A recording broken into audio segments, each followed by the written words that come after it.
brasileiros.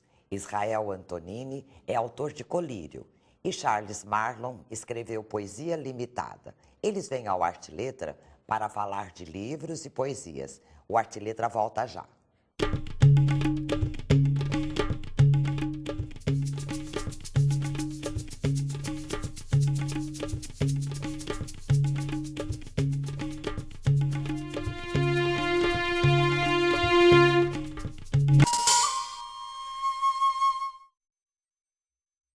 Olá, Israel. Olá, Charles. Olá. Israel, você é autor de Colírio. O nome já é um colírio, realmente, né? É o seu segundo trabalho, é isto? Sim, é o segundo. Isso. E você participou também de um programa de ação cultural, não é? Este livro participou desse projeto. Foi o Colírio, eu escrevi ele no projeto PROAC, o projeto de ação cultural da Secretaria de São Paulo, que é fomento, né, uma bolsa de fomento para a criação literária. Ele foi um dos finalistas, fiquei ali como suplente. Ah, que beleza. E pouco tempo depois que saiu o resultado desse PROAC, a gente entrou em contato com o Edu, conversamos um pouco, e aí saiu o Colírio, de fato. Ele brotou, então, depois do PROAC, Depois que do você PROAC. teve a ideia de... Isso. Ele já é um de projeto que estava editá-lo. construindo aos poucos, né? Já estava sendo Mas construído a aos publicação poucos. mesmo foi posterior, Posterior, né? foi depois. Ah, que bom. Você também é autor, ou coautor, não é? Da antologia do segundo Festival de Literatura da USP. Conta um pouquinho como foi esse festival, como foi a montagem dessa antologia. O Festival de Literatura da USP era organizado por alunos. Teve duas versões já. É anual ou é festival. esporádico? Não, é esporádico porque depende da vontade dos alunos mesmo. Não tem E de um gênios, fomento da né, que faculdade. estejam lá para escrever. Não tem um apoio da faculdade em si. Depende muito do centro acadêmico e da organização interna do público discente ali. Teve um festival em 2006, do qual eu participei. A antologia foi publicada em 2008. Eu fui como autor, né? Autor participante da antologia, junto com outros, que hoje são colegas de editora também. Aí, em 2008 e 2009, eu como aluno, a gente organizou um terceiro festival, do qual a antologia saiu ano passado também. Foi bem bacana a participação. Isso é bom, porque incentiva, não é, os alunos também a Sim, escreverem. eu acho que é necessário. Não é? Acho que é necessário, porque a faculdade, você fica muito preso no currículo da faculdade, cumprir as disciplinas ali. Muita teoria, muito e não trabalho. tem um programa de criação, que estimule a criatividade dos alunos em si. Aí, nesse sentido, achei que foi muito importante o festival. Realmente, é produtivo, né? E você, Charles? Charles é o seu primeiro livro, ou melhor, o primeiro da sua carreira, que nós esperamos que seja promissora. Como é que surgiu a ideia de publicar esse livro? Pois é, Poesia Limitada é o primeiro livro. A ideia surgiu desde 17 anos. Eu tento escrever, tentei alguns outros livros antes desse, mas eu ainda percebi que os poemas não estavam tão maduros ainda. Você é exigente com seus poemas. Eu sou. Geralmente eu mostro para as pessoas, elas gostam, eu falo, não sei se eu gostei. Vamos ver, vamos esperar. Você precisa gostar. Sim, eu preciso deixar um tempo e me acostumar a eles primeiro. E a ideia desse livro surgiu em 2009, que foi concomitante, inclusive, com a pesquisa que eu desenvolvo na iniciação científica. Isso era uma outra coisa que eu gostaria de saber. Você participa, né, do projeto de iniciação científica e a respeito de poesia contemporânea portuguesa, não é? Como é que é isso? Em 2009, a professora Mônica Muniz, da USP, de Literatura Portuguesa, me fez o convite para pesquisar poesia contemporânea portuguesa. E nesse período em que a gente realiza essa pesquisa, eu entrei em contato com muita teoria de poesia, de literatura, e isso me ajudou muito a começar a projetar esse livro. E tudo que veio depois acarretar no produto final mesmo. Quer dizer que o livro, a participação no projeto de iniciação te incentivou, trouxe material para você produzir o livro. Exatamente. Beleza. Esse projeto de iniciação está sendo bastante lucrativo, né? É verdade. Vai surgir aí o projeto mesmo, né? Que você vai produzir um trabalho e ainda produzir o livro. Que beleza. Você tem uma frase no início do seu livro que é bastante curiosa, né? Eu gostaria que você explicasse. Está assim: após aberto, consumir em até 30 dias. Por que essa frase? Poesia tem data limitada para ser usada? Como é que é isso? É remédio? Justamente essa é... Ou alimento, É né? verdade. Justamente essa é a ideia do livro, dessa dualidade da poesia. É um questionamento, uma pergunta que me surgiu durante a própria pesquisa. Dessa coisa da poesia estar inserida num mercado, porque vira livro e vende, consequentemente, e de ser ela também alguma coisa que escapa a esse mercado, a lógica maior dele. E exatamente essa pergunta que eu tenho na minha pesquisa, se a poesia é um produto como qualquer outro. E é uma dúvida que eu tenho. Eu acredito que não seja. E aí Não, nós acreditamos que não seja. Eu coloquei justamente esse consumir em 30 dias para essa provocação, como a própria Mônica propõe, de, é um produto, então tem que ser consumido em 30 dias, mas essa coisa de tudo anda tão corrido, mas para um pouco, senta, lê o livro, dá esse carinho e essa atenção para os poemas e para o livro em si. Tá. Me convenceu a explicação. Israel, na orelha do seu livro, há uma frase que é inicial que diz assim, sem a pretensão de ser político em sentido estrito, né? E daí você continua. Me explique um pouquinho, o que é que você pretende com isso? Gostaria do seu comentário. Politicamente estrito, acho que se refere a tomar partido em algumas decisões, e partido político mesmo, ideologia política, filiação política, aquela chamada poesia ou literatura de palanque. Engajada. Isso. E o Colírio não tem muito disso. Considero politicamente amplo, porque acho que a partir do momento que você faz arte, você faz política. Mas isso qualquer coisa que você faça na vida, você já está fazendo política. E a arte em si, a meu ver, principalmente, porque você está em contato com as situações sociais, você está inserido num meio social e político, está dentro de um contexto histórico, dentro de uma sociedade.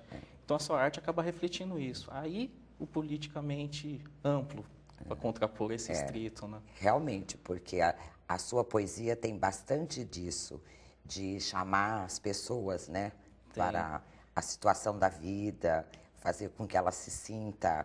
No Colírio eu explorei bastante isso.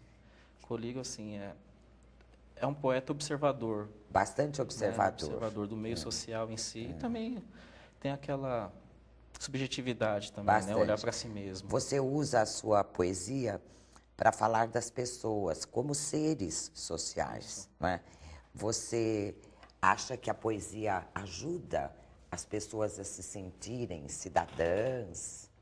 Ou desperta? Eu sou daqueles que acredita que a poesia tem uma função, sim, ou várias, sendo que uma delas é uma função social. Eu acho que toda boa literatura, ela consegue tocar o leitor de alguma forma e transformá-lo. Se não transforma, não é uma grande literatura, a meu ver. Mas sem dúvida, eu acho que ela tem que deixar alguma marca, ela tem que te tocar de alguma forma. Eu acredito nesse papel da literatura. E assim como aconteceu comigo, como leitor, através da literatura, me interessar um pouco mais por temas sociais e prestar um pouco mais de atenção também, né? E na minha posição como indivíduo social. Daí parte para o escritor em si. Aí vem o fato de ser um bom observador, né? Sim. Porque você tem material assim de sobra para refletir sobre e depois isso produzir... Acaba caindo nos poemas, desembocam em poemas. Sem dúvida.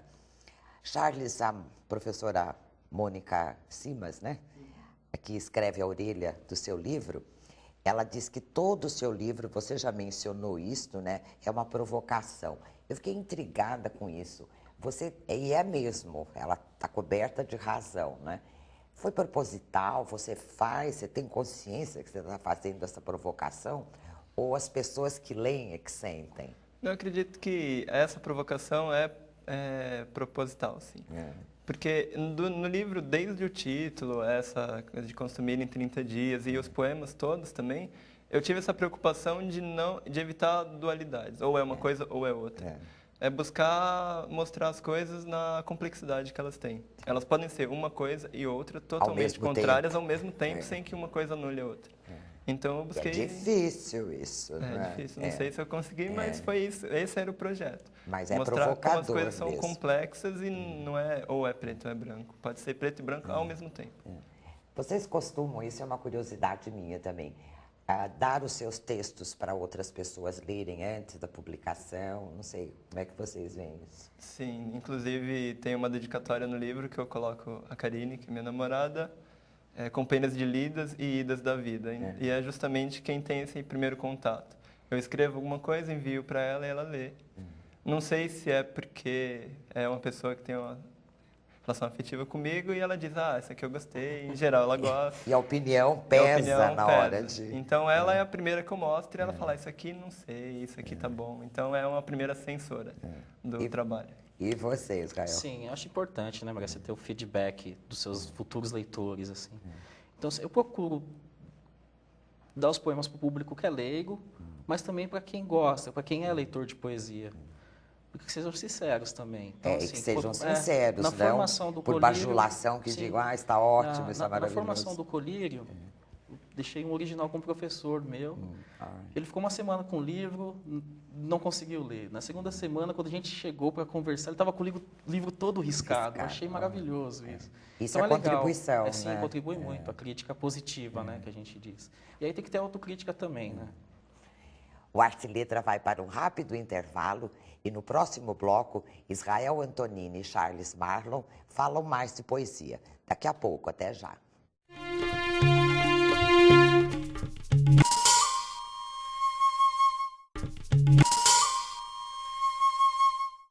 O Arte e Letra está de volta com os poetas Israel Antonini e Charles Marlon. A Charles, o seu livro, traz um título curioso, né? Por que poesia limitada? No meu pensamento, a poesia é ilimitada. O que é que você quis dizer com isso? Esse título é bastante controverso. As provocações. E já, a partir daí mesmo, eu já queria colocar um título que causasse impacto, não no sentido de chamar atenção por chamar atenção, mas de ilustrar isso que eu queria, essa complexidade das coisas. E justamente de tratar a poesia não como uma coisa que está numa esfera mais elevada do que o mundo está aqui embaixo, está ruim, e a poesia está lá no espaço. Excelente. Então, minha poesia, a que eu sei escrever, é essa de colocar ela dentro do mundo e o mundo dentro dela. Uma troca. Então, justamente isso, de falar que a poesia está no mundo. E se o mundo tem problemas, a poesia também tem problemas.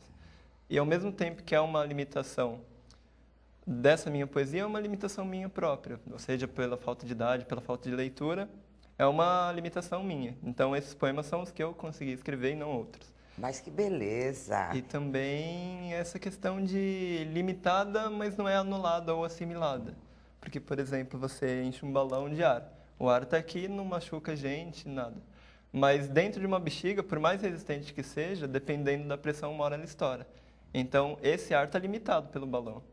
Mas, dependendo da pressão, ele estoura. Que interessante. Agora eu compreendi o limitada e aceito, não o ilimitada. Só o fato de você dizer que a poesia está no mundo, faz parte, ela não está apartada do mundo, é essencial. O mundo é todo cheio de poesia, né? Só não enxerga quem não quiser, não é verdade? E não escrevem aqueles que não têm capacidade para isso, não é? Não tem o dom de escrever. Israel, você trabalha você divide o seu texto, não em capítulos, né?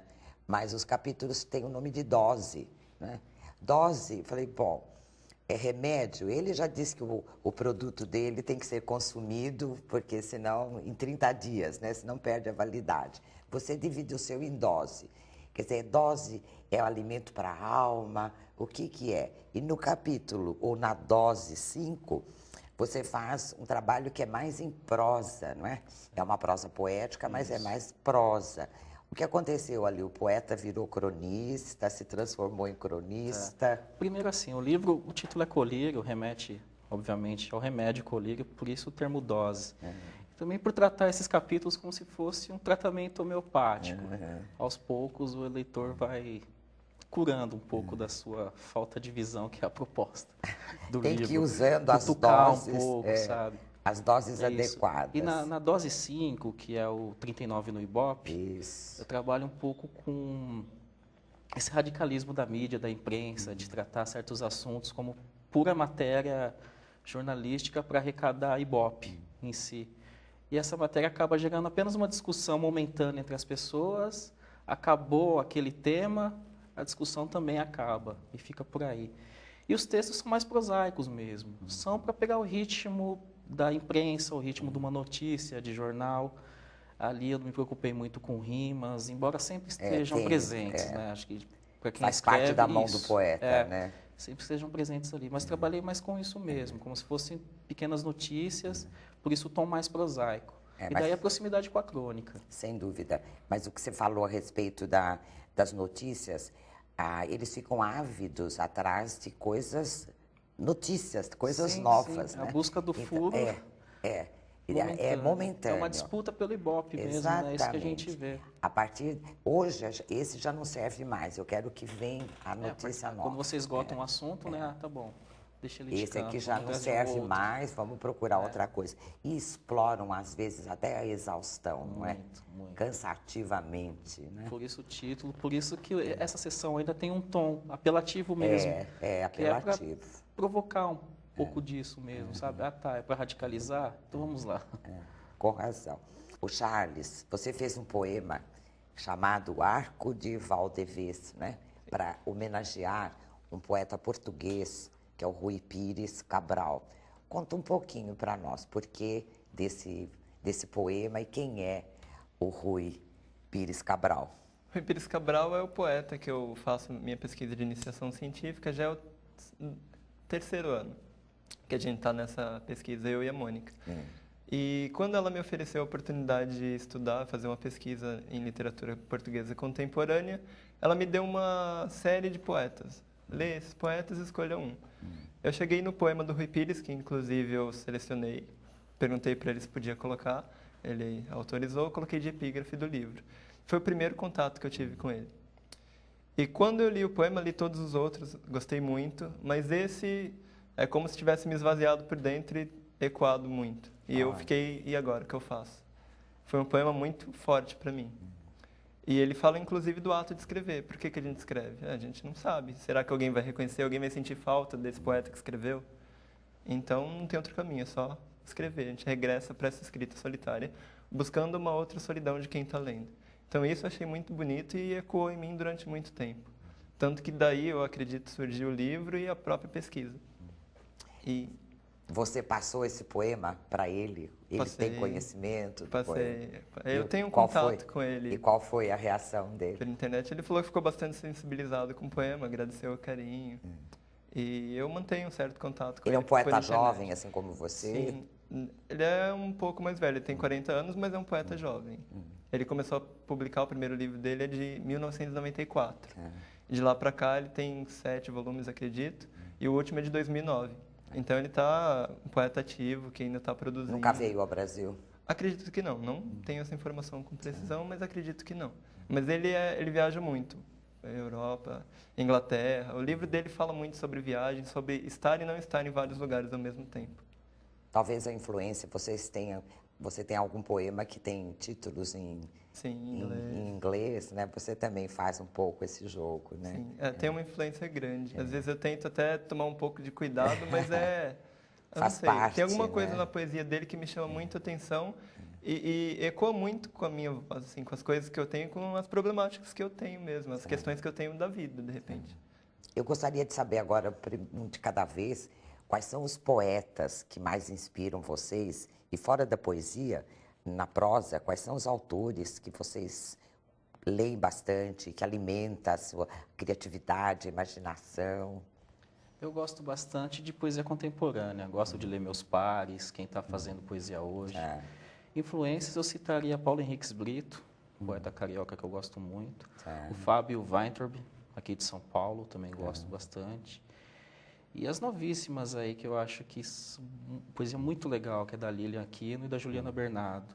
Isso na poesia. Na prosa, eu gosto do João Antônio, conterrâneo nosso lá de Osasco. É um ótimo autor de contos, gosto muito do Murilo Rubião. E fora do Brasil, acho que o Kafka. Kafka? Sim. Dos brasileiros, mais alguns assim na prosa? Marcelino Freire, hoje, eu gosto que ele faz também, gosto do Marçal Aquino, mais contistas, prosadores, romance, assim, Ainda não tenho. É um gênero que eu não elegi ainda. Não, né? Você está Os mais grandes. ocupado Claro que agora. a gente sabe, né? É lógico. Machado, Guimarães são inegáveis, assim. Mas sabe, você está mais voltado para isso. Sem esquecer do Drummond. Pecado Pecado não citar Drummond. Não, é pecado. E você, Charles? Alguns poetas, como Rui Pires, eu sei conscientemente que me influenciam. E tem outro poeta também, que é o cabo-verdiano Corsino Fortes. Ele me influenciou no sentido da estrutura do poema na página. Que ele é de uma das ilhas de Cabo Verde e o poema dele são como se fossem várias ilhas. As palavras vão se deslocando, meio que dançando na página. Você tem um pouco isso, você tem Sim. as suas e eu palavras... meio que, me apropriei disso, mas para dar um novo sentido. E o dele, no caso, me parece a representação das ilhas em si. Para mim, essa coisa meio de estar na cidade, desconexo, fora de lugar, aqui e ali ao mesmo tempo. E eu me apropriei disso do Corsino Fortes, o Rui Pires Cabral. E minha primeira paixão em poesia mesmo foi Manuel Bandeira. É uma simplicidade assim que você olha, nossa, que simples. É uma mas você senta para ler, né? Te engana completamente quando você começa a entrar. É uma singeleza que não tem nada de simples, não é? Quando você entra, você fica assustado. Para onde que eu vou agora? Mas vocês estão achando o caminho, assim, não precisam ficar assustados, não. Israel, eu gostaria que você lesse um poema seu para nós, é possível? Prazer, leio sim. Função de linguagem. Eu não gasto vocábulos definindo poemas, porque o poema não é meu. Não são minhas as frases torpes dos versos recusados, nem as vírgulas, os pontos, as exclamações, interjeições, interrogações ou os substantivos abstratos. Guardo apenas os verbos. Porém, o poema não é meu. Não são minhas as palavras mudas, nas rimas ansiadas das estrofes em vazado. O poema não é meu. O que vês é um intervalo. O poema é vindo e, no entanto, desabrigado. É, de um peito vítreo, apenas cacos, matéria-prima do teu espelho. O poema é o início e o derradeiro, os 50% do peso bruto precipitados. Expressa o que não pode ser vivido e tampouco ser assassinado. Os versos pronunciam o porvir, o que há de ser e o que já houve, porque o poema não é meu, é apenas aquilo que não coube. Interessante. Dá para pensar bastante, né? Funções da linguagem, e você tira daí uma criatividade tão grande, né? Verdade. Muito bonito. Obrigado. Parabéns. E o Charles, gostaria de ler um poema para nós? Claro. Pode fazer a gentileza? Com prazer. Escolha um que você goste mais, né? Porque para publicar você gosta de todos, não é? Sim. Eu vou ler, como já foi citado, Arcos de Valdevez, que é para o Rui Pires Cabral, eu leio esse. Entardece no Largo da Lapa. Um menino, que tem os olhos marejados pelo mero exercício da gravidade, arranca as páginas de um livro. Faz traços, triângulos que se tocam, barcos de papel e pensamento, e põe-nos para navegar, no relógio d'água, logo em frente ao prédio de letreiro vermelho e azul, a Vic, lê-se. As pequenas ondas que se formam levam as pequeninas embarcações que já vão longe e, por força, concentram-se. Navio Shirley Ann Ailes, navio Diana of Love. O poeta, longe, 3 horas e meia vida toda de sua aldeia, passa e reconhece as alheias próprias linhas que são chão e as próprias alheias linhas que se vão, sob nova forma, até o ponto onde a linha que se desprende do horizonte circunscrito os ata, até que repousam no espaço que é do tempo. Mas por quanto tempo? Muito bonito. E que coisa, que imaginação, que criatividade você pensar no livro dos poemas do poeta que você está homenageando e esse barquinho chegar lá com títulos de poemas dele também, né? Muito interessante. Nossa, muita criatividade vocês têm. Agora uma coisa, vamos conversar um pouco sobre o que vocês pensam sobre o papel da poesia na nossa sociedade. Há espaço no Brasil? Como é que vocês veem? Como é que está a produtividade da poesia? Espaço hoje, é muito fácil se publicar um livro, hoje em dia. de poesia, de prosa, qual for o gênero. Difícil é você fazer com que esse livro seja reconhecido pelos leitores, pelos seus pares, pelo mercado editorial, leitores, né? Que não seja visto apenas como um produto comercializável ou não.